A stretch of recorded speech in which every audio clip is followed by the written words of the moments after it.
You are now accessing the Mystery Archive channel. These files were never meant to be released. What you are about to witness is classified, restricted, and dangerous. Proceed at your own risk. This is a mandatory transmission from the Civil Aviation Authority, relayed through the emergency broadcast system. Please remain attentive. This message concerns the ongoing investigation into the incident now designated as top secret. The vanished flight.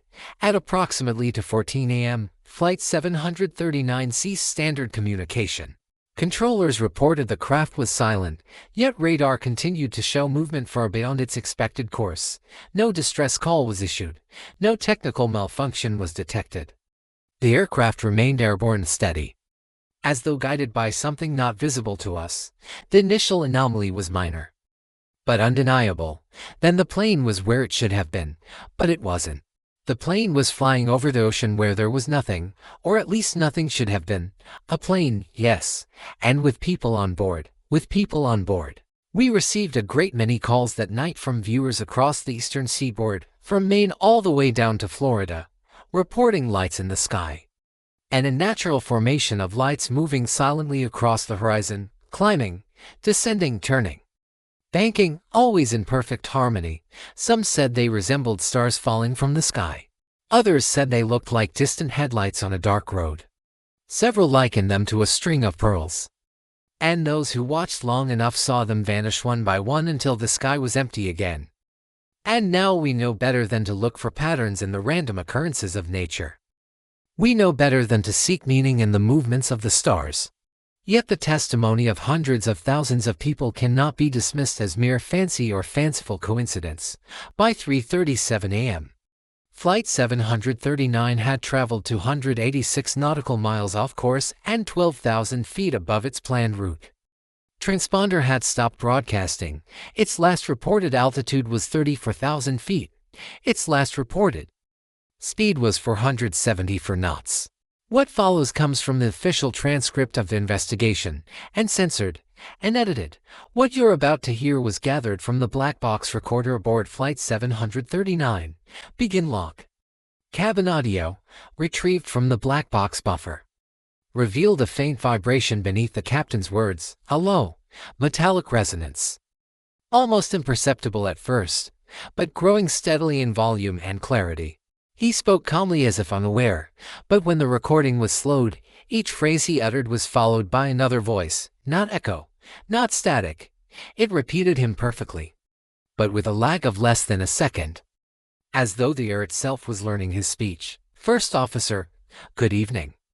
Ladies and gentlemen, this is your captain speaking. We've got a slight delay in departure, but we'll get going here shortly.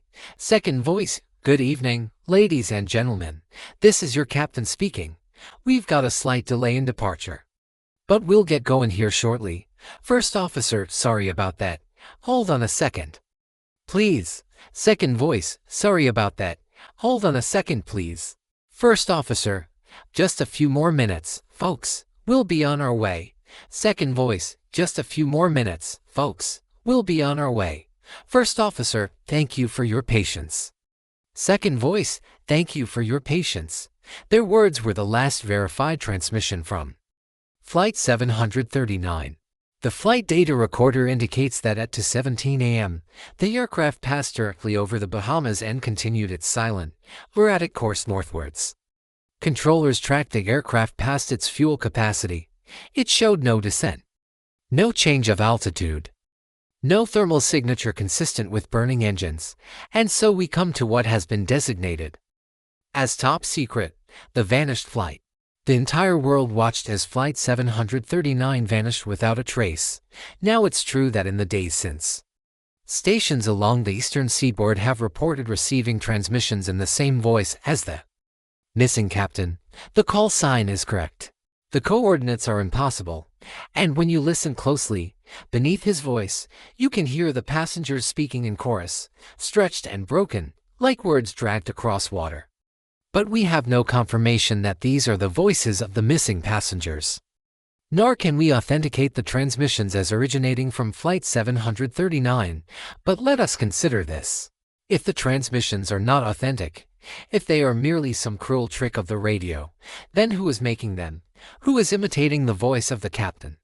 Who is repeating the words of the passengers, and why? And if the transmissions are authentic? If they are the voice of the missing passengers, then where are they? Where is the plane? Why have they not descended? Why have they not engaged the autopilot? Why have they not attempted to land? Why do they repeat everything that is said to them? If the transmissions reach you, do not respond. Do not acknowledge. It will repeat what you say. And it will not stop repeating until it has learned the shape of your voice. That concludes the official advisory regarding Top Secret, the vanished flight. Further instructions will be issued once they stop calling in.